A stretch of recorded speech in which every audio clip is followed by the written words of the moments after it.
Bonjour et bienvenue sur cette vidéo. Alors, devant la recrudescence de l'impression en 3D, je me suis rendu compte que sur le marché, tout le monde est actuellement dans la galère en ce qui concerne les divers formats de fichiers. On reçoit des fichiers STL pour être modifiés, des choses comme ça, etc. etc. Alors, devant cette confusion quasi totale, j'ai décidé de faire cette petite vidéo pour éclaircir les choses et comprendre comment exporter sans peine, comprendre les formats de fichiers et résoudre la plupart des problèmes que vous pouvez expérimenter avec vos partenaires. Alors, déjà, ce qu'il faut savoir, c'est qu'il y a des différentes technologies. On distingue deux technologies dans le domaine de la 3D, principalement la subdivision de polygones, qui est surtout utilisée en fait pour l'industrie du cinéma. Je dirais que c'est tout ce qui est Shrek, en gros, c'est-à-dire que effectivement, alors j'ai dit Shrek, j'ai pas dit Shark. Donc Shrek, c'est-à-dire tout ce qui est personnage, vidéo, sculpture, tout ça en fait, hein, tout ce qui est un petit peu organique. Dans ces logiciels-là, il y a entre autres Maya, 3ds Max, Mono, Blender et d'autres. Ce sont des logiciels qui ont la particularité de modéliser un objet sous forme d'un maillage de polygones. Et donc, ces objets ont l'avantage de cette technologie, c'est que c'est vraiment, vous pouvez faire n'importe quelle forme, il n'y a aucune limite. L'inconvénient de cette technologie, eh bien, c'est qu'elle n'est pas précise, c'est-à-dire qu'effectivement, la précision du modèle dépend un petit peu du bon vouloir du lisseur qui va transformer ce maillage de polygones en surface lisse. Et donc, il n'y a pas de précision. La précision dépend principalement de la taille des mailles, en fait, en quelque sorte, et puis du rang de lissage de l'algorithme de lissage. Voilà, donc les types de formats qui sont utilisés par cette industrie-là, c'est typiquement STL, 3ds, Maya, OBJ, Facet, DXF, DWG pour les formats AutoCAD. Ensuite, il y a la technologie NURBS. Alors NURBS, ça paraît barbare, ça veut dire Non-Uniform Rational Base Plane. C'est en fait des fonctions qui sont définies mathématiquement. C'est-à-dire qu'en fait, un objet est défini par un ensemble de courbes et des courbes qui sont définies mathématiquement et donc qui génèrent par des fonctions qui génèrent en fait un objet. Donc l'avantage de cette technologie, c'est qu'elle est précise. C'est-à-dire qu'en fait, il n'y a pas de maillage, donc il n'y a pas de problème de lissage, il n'y a pas de problème d'algorithme, il n'y a pas de problème de topologie. On peut faire des découpes, il n'y a pas de souci. Donc c'est le format rêvé pour l'industrie. C'est-à-dire dès qu'en fait on va créer un objet pour pouvoir le produire, on va utiliser cette technologie parce qu'elle est précise, parce qu'elle est rapide, parce qu'elle est simple à utiliser. Voilà. Donc cette technologie est privilégiée pour l'industrie et en fait c'est la technologie qu'utilise Shark avec le moteur A6 d'origine Dassault Spatial, ZW3D avec le moteur Overdrive, Evolve avec le moteur Parasolid, SolidWorks avec Parasolid, Creo avec Parasolid, etc. Et les formats relatifs à ce genre de CAO, c'est typiquement le STEP, le SAT, l'IGES, le Parasolid, le SFX pour Shark, Z3 pour ZW3D, Evo pour Evolve, Katia pour Katia, SLDPRT ASM pour SolidWorks, 3DM pour Rhino, etc., etc. Donc, au niveau 2D, on retrouve des vecteurs, comme par exemple Illustrator, et puis des formats AutoCAD, principalement DXF et DWG, qui sont des formats polygonaux également, mais qui sont spécifiques dans ce cas-là, qui sont générés spécifiquement pour la 2D. Puis des formats bureautiques et d'infographie, formats type PDF, PSD, Doc, XLS, etc., que vous connaissez donc tous parfaitement. Alors, il faut faire une distinction entre conception et fabrication. Dans le domaine du design industriel, il faut faire la différence entre les deux types de fichiers. Les fichiers de conception sont toujours des fichiers NURBS, où les objets sont définis mathématiquement, parce que c'est comme ça que les industriels ou les designers peuvent donc travailler avec des codes précises, des objets précis et exécuter des fonctions mathématiquement viables, hein, comme par exemple des engrenages, des choses comme ça. Dans le domaine de la production, il peut se trouver que certaines machines acceptent les deux, fichiers NURBS ou fichiers polygonaux. Donc souvent dans les grosses FAO.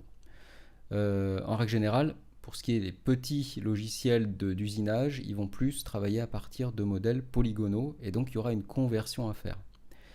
Donc ce qui est important à retenir, c'est qu'un fichier polygonal ne peut pas être modifié dans un logiciel qui fonctionne en NURBS. Donc la chaîne d'export est définitivement de NURBS vers Polygon. Cela n'a aucun sens de fournir à un designer un objet STL pour faire des modifications dessus. C'est la chaîne inverse, c'est pas possible technologiquement. Alors il y a une exception. L'exception, c'est une technologie qui est arrivée très récemment dans nos logiciels, qui est une technologie qui arrive de la grosse industrie, qui est la technologie PolyNURBS. C'est-à-dire qu'en fait, le logiciel est capable de travailler sur des maillages pour pouvoir faire des formes extrêmement complexes, et soit en temps réel, soit en temps différé, il est capable de transformer ces maillages en surface NURBS ou en solide NURBS. Donc, il faut faire quand même attention, ça ne renverse pas la chaîne d'échange pour autant, parce que les algorithmes qui travaillent en PolyNURBS n'acceptent que des maillages de quadrangles. Et il se trouve que le STL ou le DXF, ce sont des maillages de triangles, donc la chaîne n'est toujours pas inversée. Alors vous allez me dire, mais alors quels sont les fichiers d'échange 3D ? Eh bien, les fichiers d'échange de conception par ordre de priorité sont le STEP. Il existe deux formats de STEP, 203 et 209, non, ou 214, je me suis trompé sur le truc, c'est 214.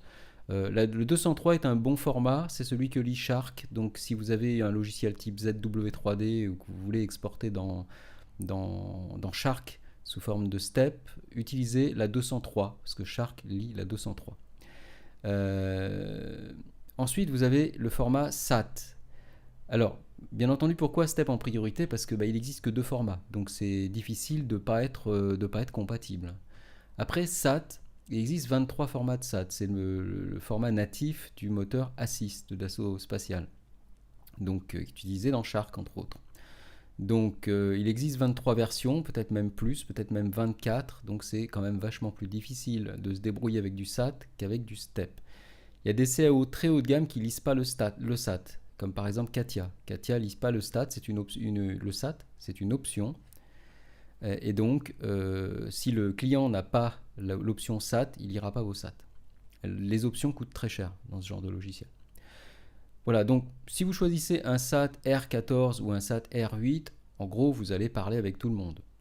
Notez aussi que sur Keyshot, l'exportation en SAT est assez intéressante. Keyshot lit relativement bien les SAT et il le fait relativement vite.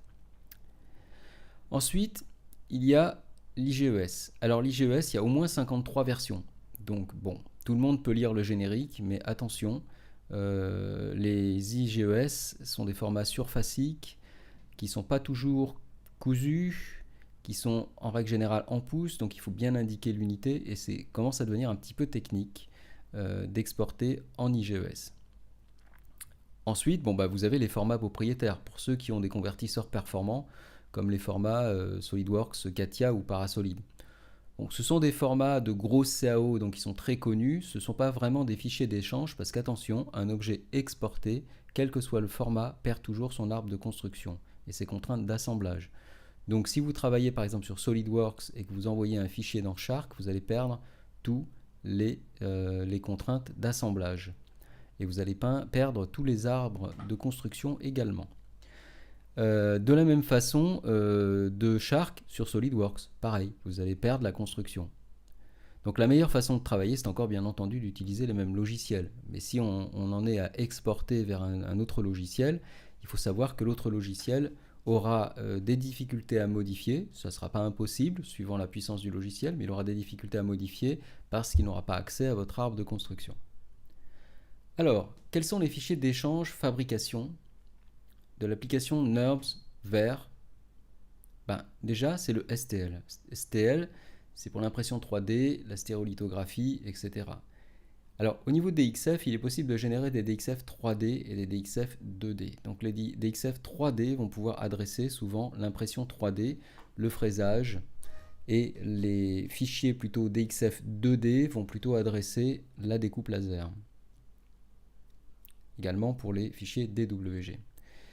Alors, pour les FAO haut de gamme, vous avez par exemple Gibbs qui prend en natif le STEP. Donc demandez toujours à vos partenaires si leur FAO prend les steps parce que ça simplifie tout.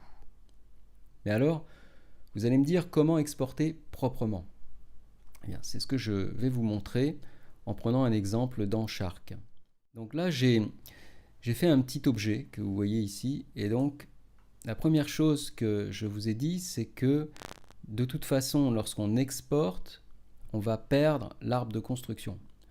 Donc, ça ne sert à rien d'exporter ce fichier. On va exporter un fichier sans arbre de construction. Sinon, ça pourrait créer, je dirais, de la pollution dans le fichier que va recevoir l'autre application et ça pourrait la perturber. Donc, première chose que je fais, je sélectionne tous les solides. Je fais Fichier et je fais Édition, pardon, Copier. Fichier, Nouveau. Et Édition, Coller. Donc ici, je viens de créer ce que j'appelle un fichier d'export, c'est-à-dire un fichier tout propre, sans aucun arbre de construction, sans aucune géométrie de construction, sans aucune référence de construction. Et c'est ce fichier que je vais exporter. Donc là, bon, c'est simple, fichier exporter. Alors, vous allez chercher votre format et puis vous l'exportez. Par exemple ici, un format A6 SAT, vous sélectionnez votre version. Alors si c'est de l'IGES, comme je vous ai dit, c'est un petit peu plus compliqué. Au niveau de l'IGES, vous allez décider ici, en cliquant là, si on exporte les solides ou pas. Et n'oubliez pas de mettre l'unité dans le fichier et de spécifier à votre partenaire qu'il faudra que lui aussi ouvre dans cette unité, parce que par défaut, le format IGES est un format en pouces. Voilà.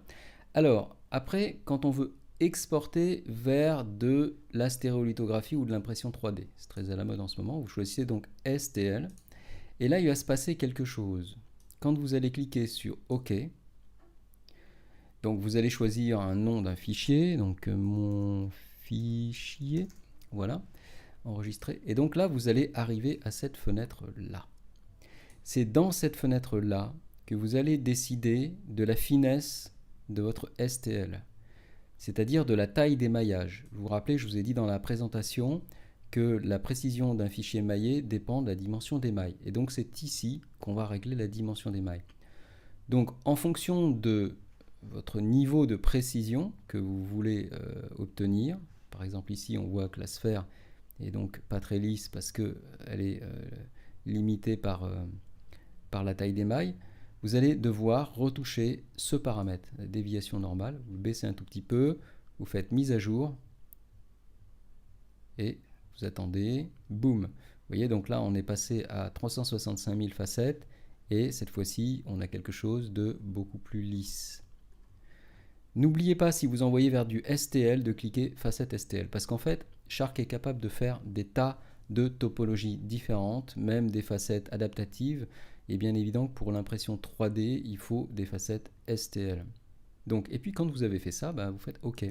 Alors, c'est sûr que votre fichier STL sera monstrueusement lourd, mais comme je vous ai dit, ce n'est pas un fichier d'échange, c'est un fichier de production, donc fichier de fabrication. Donc vous envoyez ce fichier de fabrication à votre partenaire, et lui, il va donc produire l'objet. Si l'objet ne convient pas, et qu'il essaye de faire des modifications avec ces logiciels qui travaillent sur les polygones et qui vous renvoient à STL, vous refusez. Parce qu'en fait, le STL ne peut pas être retravaillé dans une application NURBS. Il faut qu'il vous demande de faire des corrections, que vous apportiez des corrections sur le modèle NURBS et que vous régénériez un format STL. Voilà. J'espère que cette vidéo vous aura aidé à y voir plus clair dans cette jungle des formats fichiers et puis dans comment exporter vraiment proprement un objet. Et bien entendu, on est à votre disposition, donc si vous avez des questions, n'hésitez pas à nous contacter. Je vous souhaite une bonne journée, à bientôt.